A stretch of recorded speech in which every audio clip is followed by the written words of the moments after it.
and they won a game on the road. And I know the Sixers didn't have Embiid, and I know they're banged up.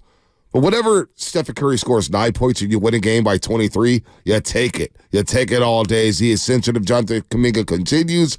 Andrew Wiggins with a second double-double. How about Loondog coming off the bench with 9 and 9? Klay Thompson, 6 of 12, 16 points. Hey, good night for the Warriors. They could stay winning road trip. Yeah. You got to take baby steps, baby. Take those baby steps. Let's go. Let's go. And now you can get greedy today. You can get greedy in Indianapolis. And, of course, the San Francisco Sheriff's Office countdown to kickoff clock says that we're 3 days, 9 hours, 22 minutes, and 47, 46, 45, 44, 43 seconds away from kickoff on Sunday between the Chiefs and the Niners. And we want to shout out Pete's Coffee again for going to Vegas. They're sending us to Vegas. Shout out Vanessa and the whole crew at Pete's Coffee. Thanks for the banana bread yesterday. We love you. We love you. We love you. And we love everybody out there. Shasky, what is up, my man? Nothing. Great Warrior win. I mean, I will take any game where, Steph Curry doesn't have to play in the fourth quarter. Absolutely. And it did look good. It looked like Kuminga and Wiggins playing simultaneously. There's something there. Now, I guess the question is Wiggins more valuable as a trade piece, or is he more valuable on the Warriors? Well, if he plays like he did yesterday, that's almost like acquiring a player, because the player that's played up until this point has averaged 12 points a game. Yeah, thank you, Spaceman. For finally coming back and putting 2 feet on Earth. I mean, wow. If you get that Andrew Wiggins, then maybe you are acquiring a player within your own team. You already acquired your old player in Jonathan Kuminga because a month and a half ago you weren't playing him. No. And all of a sudden, over his last 11 games, he's averaging nearly 24 points a game. Go figure, right? Does he have an opportunity, or is it too late? Does he have an opportunity if he finishes strong? I mean, I don't know if he can keep this up. Does he have an opportunity to be in the most improved player conversation? It's possible. Because I think he has shown tremendous ascension. I mean, who would even be in that category in the NBA this season? Well, let's look you at know what I'm saying? No, it's a great question. We'd have to look all around, like maybe Kawhi Leonard's in that because he didn't play much last year, right? Yeah, but he's always been a great player. Always been a great player. I understand Kuminga that. was literally not playing in the Kings and Lakers series. I know. And some people said he was unplayable. Some people said he had low IQ. Some people tried to smear his name. That's why whenever he balls out, he dunks at the rim. It makes you very happy. It makes me very happy because I don't know why we do this in the media, why we do this as a fan base. It's not us. Bullies always love Kuminga. D-Wright's always loved Kuminga. You and I have always loved Kuminga. Always. We didn't get why. I do wonder, I would love for Willard and Dibs one day to ask Steve Kerr, do you regret playing Anthony Lamb over Jonathan Kuminga? Like, think about that. We were playing Anthony Lamb over Jonathan Kuminga, and people in the media, people on these airwaves, guy who used to do our post-game shows said Jonathan Kuminga doesn't have an IQ. He's not a smart basketball player. He's unplayable. Well, does he look unplayable now? Well, I think there's a lot of people who talk about sports that have never developed young players at any point in their life. And I think talking about sports, playing sports, being involved in sports, coaching sports, it just gives you a more well-rounded, fundamental understanding of what a coaching staff is going through. And I think the NBA, more so than the NFL, more so than even Major League Baseball, is a developmental league at this point. It is. I mean, you're getting players that are coming at 19 years old into the NBA who need live reps. Yep. Kuminga came in at 17?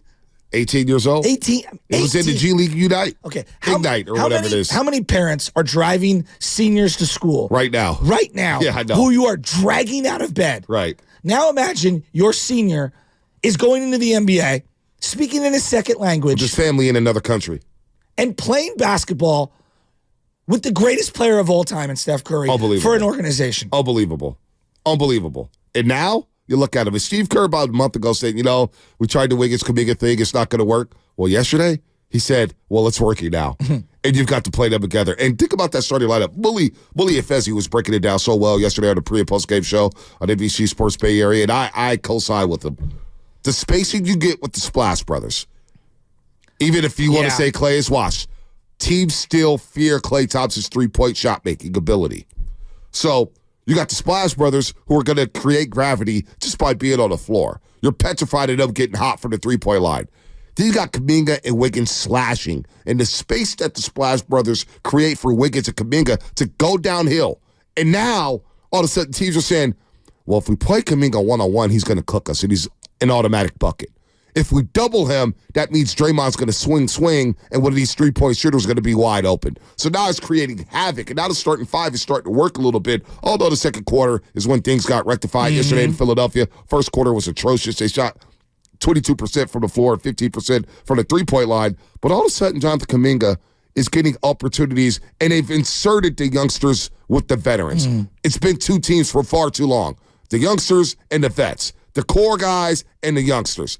Now we're meshing in the youngsters like Podziemski, at times TJD, and certainly Kuminga with the veterans. And all of a sudden the youth is helping the veterans to where, oh, wow, Steph Curry scores 9 points. Okay, cool, we win. The other night in Brooklyn, Klay Thompson takes 9 shots. Wow, we win going away. The youngsters are now figuring it out, and you're totally right. We've been saying this a lot about the NBA for many, many years.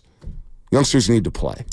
Youngsters need to play. Play through the mistakes in the regular season, so by the time the playoffs come around, they're seasoned, they're hardened, and they're like, oh, wow. Because we've seen this with Kuminga. He got better and better by the game last year. The more he played, the better he got. We throw around this word washed, and we use it way too. It's the same thing. Like I hear kids talk about, so-and-so's the GOAT. I was at dinner last night with Lil James Guanasso, and he goes, this guy for Kentucky, he's the GOAT. I go, the GOAT for Kentucky? He's in college. What are you talking about? The GOAT. We've jumped the shark with that. So we throw around this word washed. And Andre Iguodala had an incredible career. Incredible career. You know what washed is? When you suit up for 8 games of an 82-game schedule. Yep. That's washed. Yep. Washed is not I'm available every single night. Now, diminished, absolutely. Not what you once were. That's a different word. Washed means you physically cannot play anymore. You can't get up and down. Navarro Bowman, the final year of his career, he couldn't move. Nope. I mean, God bless his soul. He couldn't move. He was washed. Drew Brees at the very, very end couldn't throw the ball more than 8 yards. Peyton Manning physically couldn't get out of bed. Yep. Because he was so hurt, neck down to the feet. That was washed. Klay Thompson's not washed. He's just a different version. Yep. He's a different version. And I think he's realizing it, which is why we saw him. And listen, we always talk about athletes not being vulnerable and being so tough.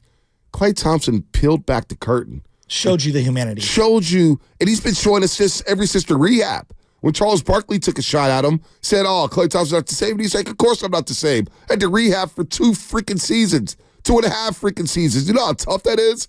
I didn't even know if I was going to be able to play. Hell, the first year he came back, Klay Thompson, how many times did we say, boy, when he jumped and he landed on his feet, we got so petrified. We was just hoping the guy could make it up and down the court.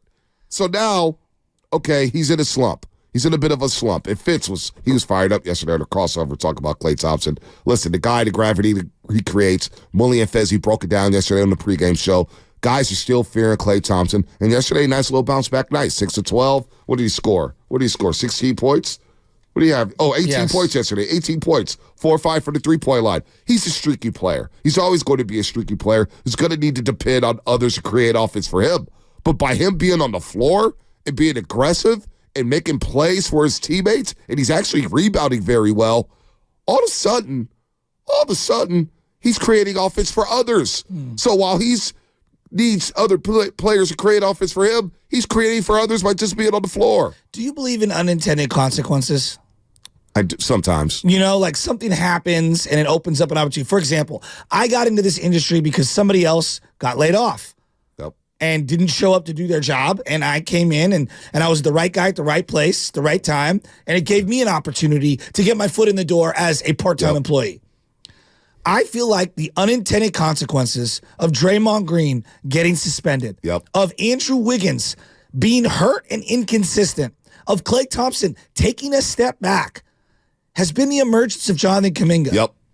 And I know everyone's looking for negativity, and I get it. Like, this team wants to win championships, but reality is kind of set in. The die is being cast, and you can see this isn't a championship team.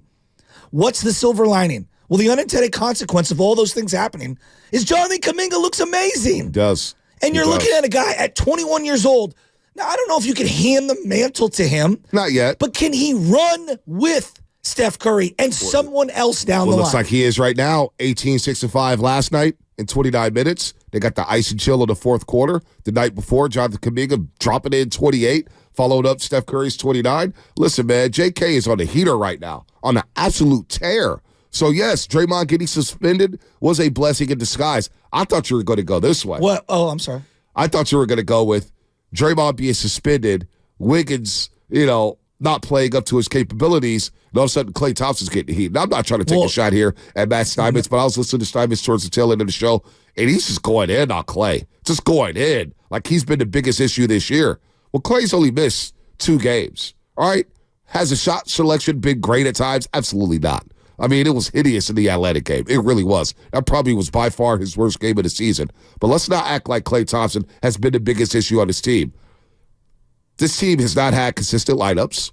They've had 17 different starting lineups, all right? They've had guys suspended.